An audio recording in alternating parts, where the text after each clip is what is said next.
Anos se passam desde os dias de José no Egito. O que antes era um lugar de refúgio e favor, agora se transforma num cenário de opressão.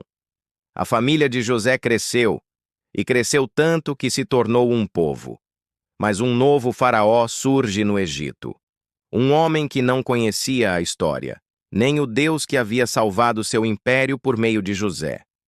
Ele olha para os hebreus e o que ele sente é medo. Medo do número, medo da força, medo daquilo que ele não consegue controlar. E quando o medo domina o trono, a tirania nasce. O faraó decide oprimir. Ordena trabalho pesado, tijolos, lama, e a construção das cidades de Pitom e Ramessés. Depósitos estratégicos para o império. Mas há algo que ele não entende. Quanto mais ele apertava, mais o povo crescia. Quanto mais ele tentava sufocar a vida, mais Deus fazia florescer a esperança. Então, o plano do faraó se torna ainda mais sombrio. Ele chama as parteiras hebreias, Sifrá e Puá, e ordena que matem todos os meninos ao nascer. Mas elas temem a Deus. Elas escolhem a vida e desobedecem ao rei. Duas mulheres, quase anônimas, desafiam o maior império do mundo e mudam o rumo da história. E Deus as honra por isso.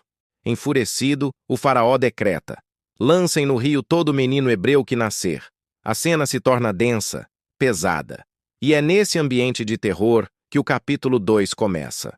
Uma mulher da tribo de Levi dá à luz um filho. Ela o esconde por 3 meses, até que não pode mais. Então, ela faz algo impensável. Pega um cesto, o reveste com betume e piche para que flutue, e o coloca entre os juncos, às margens do rio Nilo. Ela obedece ao decreto do rei, mas com uma fé criativa e desafiadora. Sua filha, Miriam, observa de longe. E quem encontra o bebê? A própria filha do faraó. O rio que deveria ser o túmulo de uma geração se torna o caminho da salvação para o seu libertador. E o menino recebe um nome, Moisés, que significa tirado das águas. Ele cresce no palácio, com toda a educação e privilégio, mas o coração hebreu pulsa dentro dele.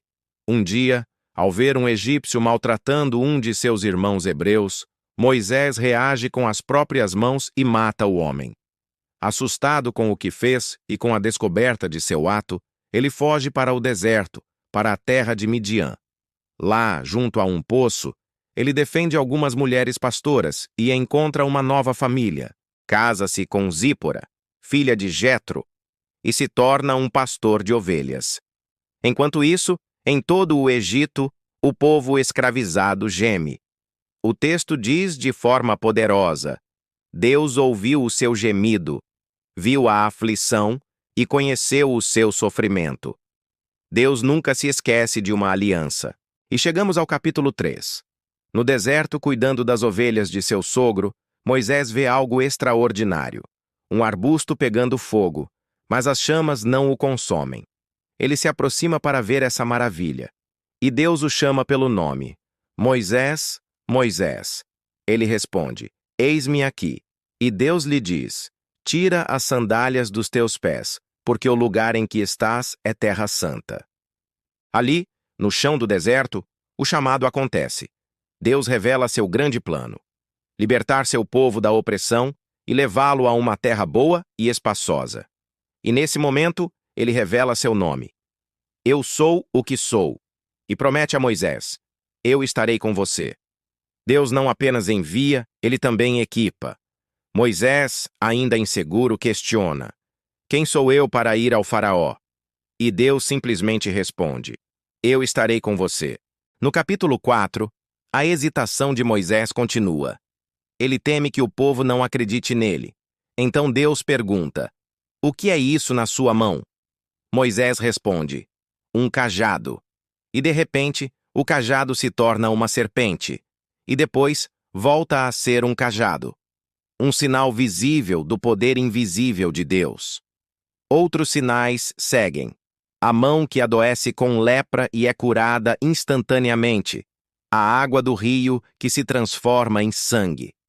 Mas Moisés ainda tenta recusar a missão. Senhor, eu não sei falar bem. Sou pesado de boca e de língua. E Deus, com uma graça paciente, responde: Quem deu boca ao homem? Eu estarei com a sua boca, e com a de Arão, seu irmão, que falará por você. Deus transforma o inseguro em seu instrumento, o medo em missão. Antes de seguir, há um ajuste importante na jornada. O pacto da aliança é reafirmado na família de Moisés. E então, ele e Arão partem.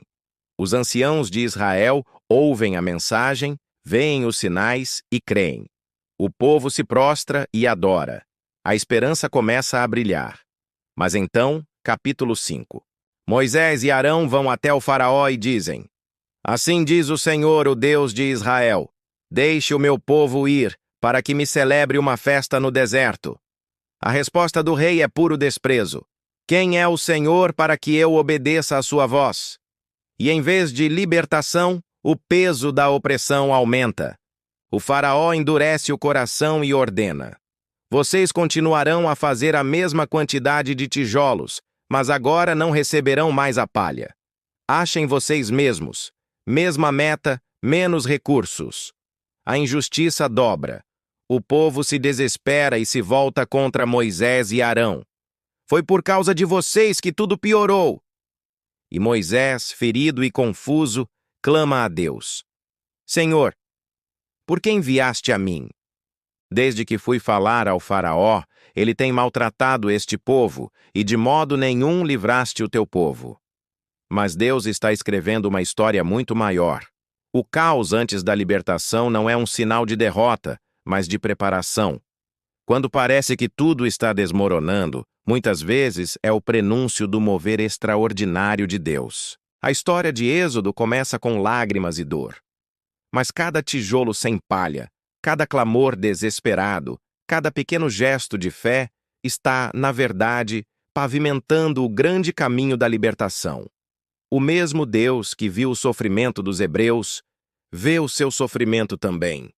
Ele ainda ouve, ainda chama, e ele ainda liberta. Mesmo quando a vida aperta e parece que as coisas pioraram, lembre-se, Deus transforma a opressão em propósito. O que hoje parece o fim pode ser apenas o começo de algo novo e poderoso que Ele está fazendo. Tenha coragem, porque a fidelidade a Deus e a obediência ao seu chamado nunca são em vão. Se essa mensagem falou com você, curta este vídeo, se inscreva no canal para continuarmos essa jornada juntos, comente aqui embaixo a sua reflexão e compartilhe com alguém que precisa ouvir isso hoje. Sua participação ajuda a espalhar essa palavra de esperança e a alcançar mais corações.